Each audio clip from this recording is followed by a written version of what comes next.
শুধুমাত্র রাজনীতিকে গণতন্ত্র করার মাধ্যমে গণতন্ত্র প্রতিষ্ঠিত হতে পারে না। গণতন্ত্র সত্যিকার অর্থে প্রতিষ্ঠিত হবে বাংলাদেশের মানুষের অর্থনৈতিক অধিকার আমাদেরকে ফিরিয়ে দিতে হবে। আমরা কোন পৃষ্ঠপোষকতার রাজনীতি বাংলাদেশের দেখতে চাই না।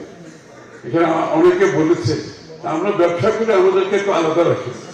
আমরা ব্যবসা করতে চাই, আমাদেরকে ব্যবসার পরিবেশ দেন, আমাদেরকে ব্যবসার নীতিমালা দেন, আমাদেরকে মুক্তভাবে কাজ করার সুযোগ দেন। এটাই হচ্ছে উদ্দেশ্য। ডেমোক্রেটাইজেশন অফ দ্য ইকোনমির অর্থ হল যে সকলের অধিকার সমুন্নত রাখতে হবে, সুরক্ষা করতে হবে। না এখন এটা করতে গেলে যে বিষয়গুলো অত্যন্ত প্রয়োজন, যে সেদিন বলেছে ease of doing business and cost of doing business. এখন আমি তো গণতন্ত্র করলাম, কিন্তু এখন গণতন্ত্রের পরে যে ব্যবসায়ীরা যে তার কাছ থেকে যে করতে পারবে, এটার জন্য একটা পরিবেশ দরকার।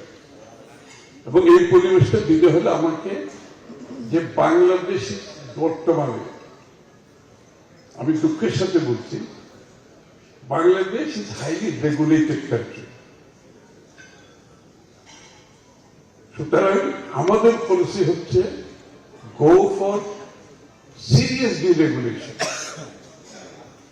ডিরেগুলেশন আমি ওয়ার্ড ইউজ করছি, serious deregulation, liberalisation of the economy. Is of doing a business মধ্যে বাংলাদেশের স্থান হচ্ছে একদম নিচে, একদম নিচে। Is of doing business, cost of is of doing business না থাকলে কস্ট অফ ডুইং বিজনেস যে থাকতে হবে, একই কথা, একটার সাথে একটা জড়িত। সুতরাং আমরা যেটা করতে চাই যে একটা পারমিশন নেওয়ার জন্য, একটা রেস্টুরেন্ট করার জন্য আমাকে যতটুকু বিভিন্ন জায়গায় যখন আমি ডিভিশনে গিয়েছি, কেউ বলে 19টা পারমিশন লাগে, কেউ বলে 21টা পারমিশন লাগে। আবার এই যে শিপ ব্রেকিং এর ব্যাপারে যেটা বলে গেল, পরিবেশের ছাড়পত্রের জন্য তার 2 মাস লাগে। প্রত্যেকটি ব্যবসাতে এই যে ওভার রেগুলেটেড করে রেখেছে, এখান থেকে আমাদেরকে বেরিয়ে আসতে হবে। এবং আমরা চাই এই রেগুলেশনের কিন্তু বেনিফিশিয়ারি একটা গ্রুপ, এখানে যারা দুর্নীতিগ্রস্ত লোক, তাদের জন্য রেগুলেশন ভালো। সাধারণ ব্যবসায়ীর জন্য রেগুলেশন খারাপ হলে কি হবে? যারা দুর্নীতিবাজ ব্যবসায়ী, দুর্নীতিবাজ সরকারি কর্মচারী, সংশ্লিষ্ট ব্যক্তি, তাদের জন্য ওভার রেগুলেশন হচ্ছে খুবই ভালো জিনিস। কারণ এটার মাধ্যমে তাদের আয় বাড়ে। আর সত্যিকার ব্যবসায়ীদের আয় নাই, তাদের কস্ট বাড়তে থাকে। সুতরাং আমরা যেটা করতে চাই, ডিরেগুলেশনের মাধ্যমে এদের কাছ থেকে ক্ষমতা খর্ব করে দেওয়া, অথবা এদের কাছ থেকে ক্ষমতা বের করে নিয়ে আসা। আমি একটা এক্সাম্পল দিই,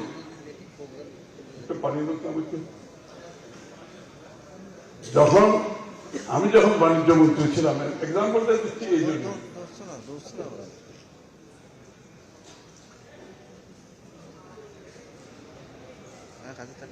এক্সাম্পলটা এই জন্য দিচ্ছি যে সহজে বোঝার জন্য। আমরা ডিরেগুলেশনের মধ্যে আমি কি বুঝাচ্ছি,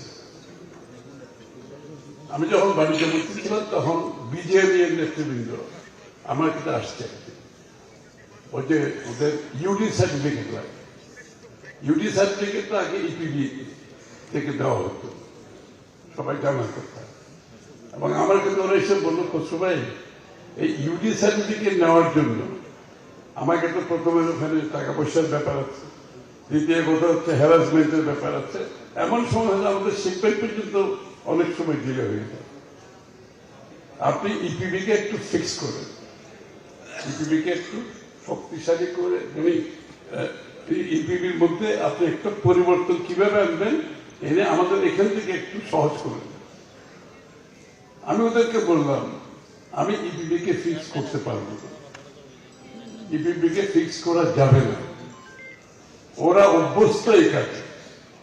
টাকা ছাড়া আপনি সার্টিফিকেট দেবেন না, হ্যারাসমেন্ট করবে, ডিলে করবে। আমি যদি একটা কাজ করি, আমি যদি ইপিবি থেকে ইউডি সার্টিফিকেটটা বের করে বিজিএম এর হাতে দেন, আপনারা কি এই কাজটা দায়িত্বটা পালন করতে পারবেন? আপনাদের এই ক্যাপাসিটি বিল্ডিং করতে পারবেন? ওরা খুব কনফিডেন্সের সাথে বলে আপনি আমাদের দিয়ে দেখেন। আমি তখন ইউডি সার্টিফিকেটটা তোমাদের মনে থাকার কথা ইপিডি থেকে আমি বের করে নিয়েছি এবং আমার বিরুদ্ধে অনেক আন্দোলন হয়েছে ইপিডিতে। এটা তো ওদের তো একটা ক্যাশ ইনকাম, এটা তো আর ছেড়ে দেওয়া যায় না। আর একটা ক্ষমতা, এখন দুটাই চলে গেল। আমি বিজেএম এর হাতে দিলাম, আজ পর্যন্ত চলতেছে এটা, তাই না? চলতেছে না? এই যে ডিরেগুলেশনের বিষয়টা হচ্ছে, আমরা আগামী দিনে ইনশাআল্লাহ দায়িত্বপ্রাপ্ত হলে প্রত্যেকটি বিষয়ে এই ব্যুরোক্রেসির হাত থেকে যেখানে যেখানে বাধাগ্রস্ত হচ্ছে এগুলো আমরা বের করে নিয়ে আসবো। একটাও রাখবো, একটাও রাখবো। আমি খালি ব্যবসায়িক প্রতিষ্ঠানগুলোকে বলবো, আপনারা ক্যাপাসিটি বিল্ডিং করুন, যাতে সরকারের অনেকগুলো দায়িত্ব আমরা আপনাদের হাতে তুলে দিতে পারি। আপনারা ক্যাপাসিটি বিল্ডিং করেন properly, professionally, independently, transparently run করতে পারলে সরকারের অনেকগুলো দায়িত্ব আপনাদের হাতে তুলে দেওয়ার সুযোগ আছে এবং আমরা করবো, এটা সিদ্ধান্ত নিয়েছি। Deregulation across the board.